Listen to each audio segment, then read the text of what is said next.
Hello, welcome to another episode of PMfm. I'm JP Quinn, and with me today is Carla Moore, our blogging expert at Pharmacy Mentor, and we're going to be talking about all things blogging for pharmacies. This episode is going to be jam-packed full of value if you want to jump on the, not hype train, but the bandwagon, I guess, that is blogging for pharmacies. There's a lot of people making a lot of money right now just writing blogs on their pharmacy website and getting bookings, driving and selling products off the back of that. So if you want a slice of that pie, stay tuned for this episode.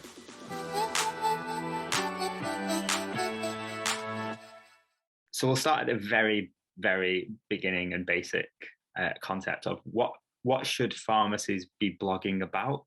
Give us some insights, give us some juicy topics. One of the most important things for me is keeping up with the seasons. You have to be mindful of the current trends as well and how your services can help people, because it's important for your content to be relevant to what people need at that time. So for example, winter's flu, you'd be looking to blog about services such as travel clinic at the times that they would help people. So say, for example, in the run up to the summer holidays, and things like that. It's just important to keep in mind what people will be thinking about at the time that you're blogging about, and also just letting them know about new services you have, because obviously you know about them, but they're not going to know unless you make the active effort to let people know. And that extends to obviously social media and getting it out on channels like that, just making sure people are aware of what you have to offer.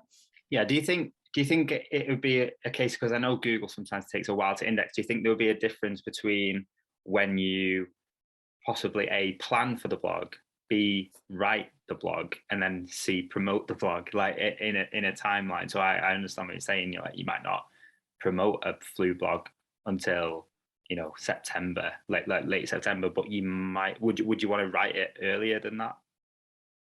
Yeah, I think definitely you'd want to be planning from a sort of quarterly perspective, because it allows you to look at your rankings, look at the keywords that people are searching for, and with regards to that topic, and prepare yourself in advance. So then when you come to write it, because it can take sort of up to 8 weeks for a page to index and start showing up in the rankings. But again, it depends on multiple factors. So if you're sort of planning quarterly, then you can get ahead of the game, get the post up and ranking. So then when it gets to sort of the time that people would be thinking about things like flu and things like that, you can come back to it, make sure all the links are up to date, the information's up to date, and then you can promote it from a social media perspective, from an ads perspective, when you are ready for people to start booking the service, to make sure that the blog post is up to date and accurate, so that you can then push it on social media. Yeah, so there's a bunch of stuff in there that I guess, like, if you're not familiar with blogging, you would maybe, like things like rankings are talking about the fact that, writing a blog is, especially, we'll touch on SEO as well in a minute, but like writing a blog is getting your blog on your website, especially your pharmacy website, then helps you show up when people are searching for things on Google, such as where to get a flu vaccination or flu vaccinations near me, things like that. And yeah, like you said, it's extremely important, I think, to keep it up to date, because last year's flu process might be actually different to this year's flu process, or for instance, COVID, PCR testing, those sort of blogs, I guess, need to be kept. Like you've obviously been dealing with PCR blogs and PCR testing blogs and things like that. How, in your eyes, like how often should you be keeping things like that up to date? I think honestly, with stuff like COVID, obviously it changes very often, which is not ideal from a planning perspective, because you've got to sort of be reactionary to it. But I think it is important to change it as soon as it changes, because if you're, say for example, your website's telling people right now that you can get a day 2 antigen test when you return to the UK, that's not correct. And then you've given them that information, especially if you're ranking highly, people are going to come to your website and expect the most accurate information. And also, just from like a algorithm perspective, if you've updated it, the date's refreshed, and that people are more likely to click on an article that is the most recently published. So especially when it comes to regulations, people are going to see, oh, that article was updated last week, that must be the most current information available to me. That's definitely going to make them click on it more. And then once they click on it, if the information's out of date, once they click on it, then they might even not come back to the website just because they've clicked on it and they've seen that something about it's wrong. So I think it's important to be really careful about that. Would you think it's a better idea to almost have one I guess like blog on different things, like because we're talking about what the updates, I guess, like would people be typing in different things for like what, and this is you might have no idea because this is it is so, there's nothing really been like COVID in the same way from an SEO perspective and from people's behavior. Are people sort of search, like for instance, would you have a different title blog? Would you create a whole new one for the Omicron variant and things to attract people who are searching for that? Or would you try and keep one big kind of, I guess, like cornerstone foundational article up to date? How would you approach that? So I think in terms of having like a cornerstone article, that is definitely something that is important, especially in relation to COVID testing or even just all of the services in general, to have like one fixed hub where people can visit the page on your website and go to the other ones. But I think it's important to have, especially if it's different testing types, to have blog posts on the different tests that people can visit those different ones, because then that as well gives you internal links, which contributes positively to your SEO. So it is important to have different pieces of content where it's necessary. But I think having one cornerstone content is vital, especially because when you market as cornerstone content, Google then takes that as sort of an authoritative piece that should rank higher than the others. So that's sort of like the benchmark then for people to access the rest of your content. Okay, I didn't understand. I didn't know that about cornerstone pieces, that it sort of preferred them in that way.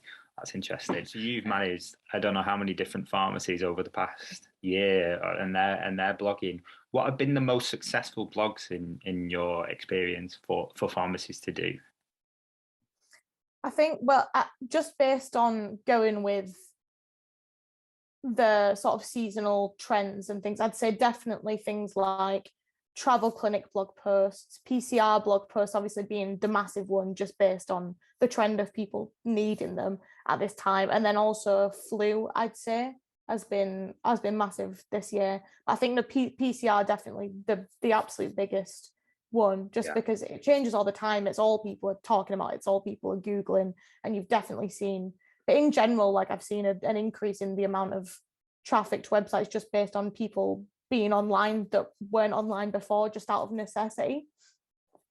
Is it still worth, like let's say I didn't have a PCR test blog and I'm watching this and I'm going, is it too late for me to get in and do that? Has the horse already bolted? Is it too late to shut the gate on that one? Or because I mean, I remember talking to pharmacy owners and managers and stuff, and people saying, oh yeah, well, how long will the blog kind of be useful for? And I was saying, it is how long's a piece of string, and the longer these things seem to go on, like, do you think it's worth trying to get on board now? Yeah, I think 100% still worth it. Like, especially with, I mean, we've seen even just over the past couple of weeks, like the regulations have changed, twice. So it's something that is here to stay, especially things like I think people are the most worried about fit to fly testing and how useful that kind of content would be. But that the whole point of fit to fly testing is for other countries, and while like regulations are changing in our country, other countries are still having their regulations of their own. So it's not something that's just going to die out overnight. Even if we say you don't need one to come back into this country anymore, it's still going to be a global thing. And especially with like day 2 testing, I think people are going to be looking for that. So I think it's important that if you offer that service, that you put yourself out there as soon as possible for that. I'm going to ask you something, and I have an opinion on it. So I will give my opinion, but I just want to know your opinion on it. So I am a business owner, and I think, I like the sound of this blogging market. I wouldn't say I'm necessarily a great writer or anything, but I don't really want to pay someone else to do it. Can I just start doing it? Like, is it is it something that I should get someone else to do, or is it something that I can just do myself?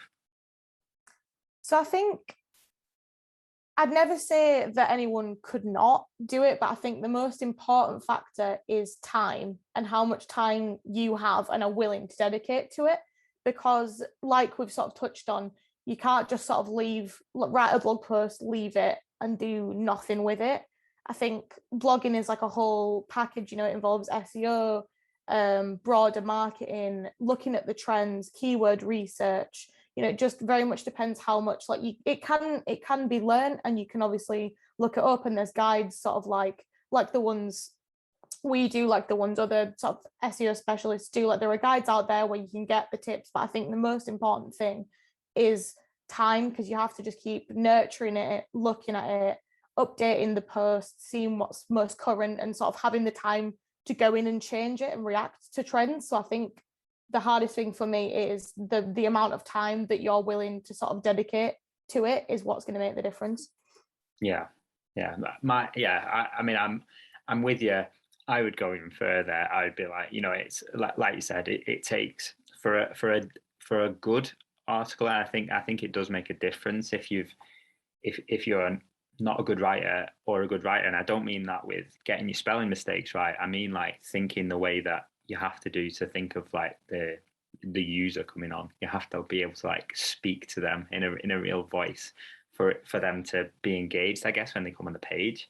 Because it's not it's always not just about appearing on Google. So I mean that's a skill of itself as well to be able to get it up there. It's not just a case of writing it and then going, oh well, I expect it'll appear on page one, top of Google in a month or so.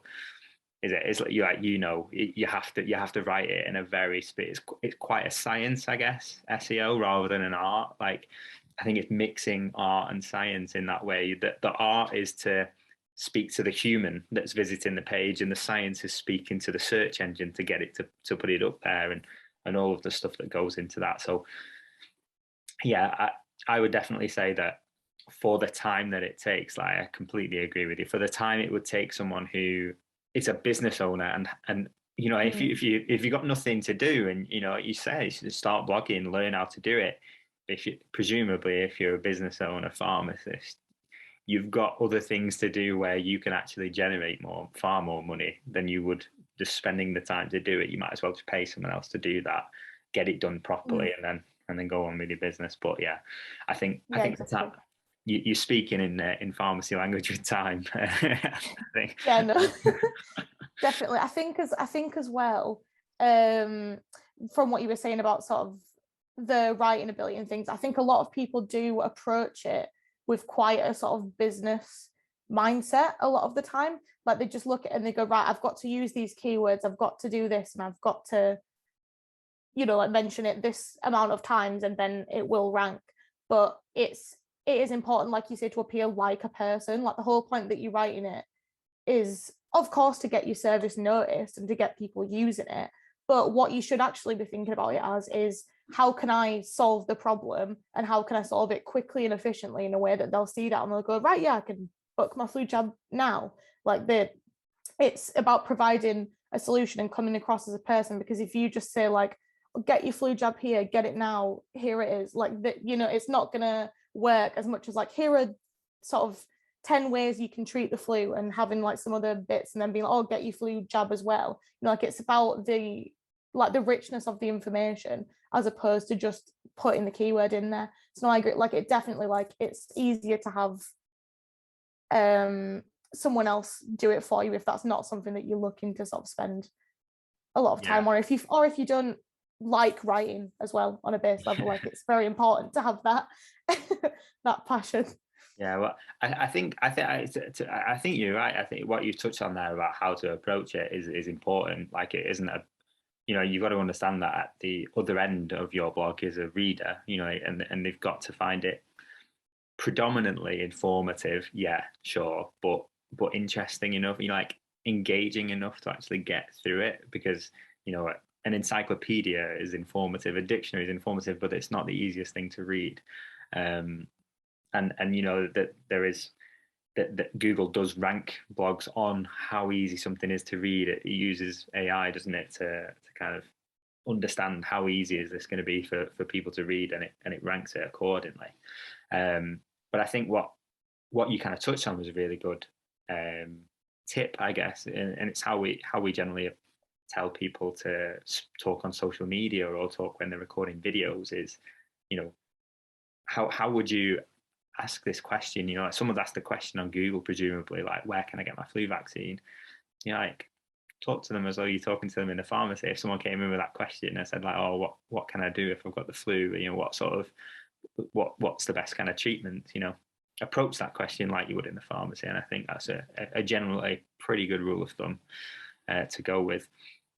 What I want to cover quickly, because I don't want to go on too long about this, but so if we're starting, like, let's say I want to start now, is it content calendars you mentioned? Like, that's a kind of a good way to approach like the plan, and how consistently, I guess, like, do I have to do it if I want it to be successful? Can I do a blog every month, a blog every quarter, a blog every 6 months? Like, what would you say to start with, and what would you say is the ideal? I think to start with, I'd say a minimum of one blog a month, I'd say, because a consistent strategy is where you're going to start seeing the most sort of traffic and the most follow through. Because if you just kind of do like one blog post and then leave it there, you'll see in a couple months time, when you check your analytics, you'll see the results for that one blog post, but then you won't see a gradual level of growth. Whereas if you're putting one up every month, that's one that's starting ranking, and then the next month that's one that's starting ranking, and it just keeps going like that. So you've always got content that is climbing the rankings, and you've always got content to link back to. I think the ideal, when you're looking from a service promotion perspective, for example, is at least 2 a month, in my opinion, because it's hard to choose just one to focus on. And like, as over the course of the pandemic, especially, the amount of services that pharmacies are offering has grown massively. And like, how could you possibly choose just one to focus on a month? Whereas if you're choosing more than one focus, you don't have to just prioritize one. You can pick a couple of priorities, so that you're not just limiting yourself. I think as well, then, on that note, just regarding to content calendars and things, I'd recommend planning at least quarterly, if not just having a general yearly forecast of seasonal topics, and then looking at what you want to promote then in more detail from a quarterly perspective.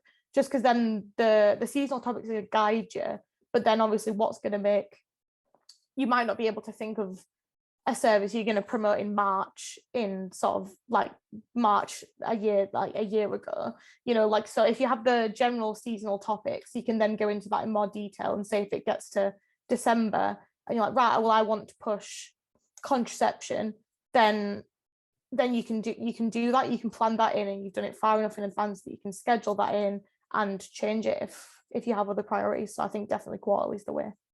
I think that is really interesting about blogging month on month and watching the traffic grow, because it's not only traffic that's just for that blog post, is it? Of course, like, once you've got, let's say 12, if you're doing it for a year, different blogs all driving traffic to your website, that's 12 times that amount of visitors through the year. Things like, if you want a little pop-up to come up, like if it is, if you are doing flu vaccines, if you are doing there's suddenly changes to what you need people to do if they're coming in the pharmacies because of COVID, all of those visitors now are visiting your website. If you've got a pop-up, you can like collect emails, you can inform all these people who are coming for a different reason to your website, but you can alert them to other things. So I know you're talking about, like, yeah, it's for one service, but actually, once they're on your website, they're a lot more likely to have a look around then, aren't they? That's all really useful, and I think if you haven't got a blog on your pharmacy website, you've definitely got to start. I've